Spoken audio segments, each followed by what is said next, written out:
Hello mga ka-idol, dito naman po tayo. Meron naman tayong ulam na napakasarap na apritadang manok luto ng ating misis.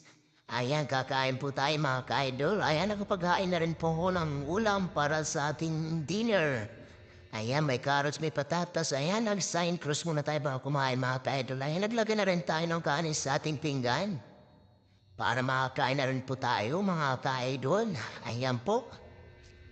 Ayan, lalagyan na tayo ng ulam sa ating pinggan para makakakain na tayo ng masarap na apritadang manok. Luto ng ating misis. Ayan po. Umpisa na natin to kumain mga kailan. Tara, samahan niyo kami kumain ng ating dinner. Ayan, napakasarap po yan ang luto na napakasarap mga kaidol. Tara na po, umpisa na natin kumain at magsubo mga kaidol para sa inyong unang subo mga idol. Ayan, kumain na po tayo. Ayan, feel na feel po natin ang ating ulam po. Napakasarap po yan, oh. Guys,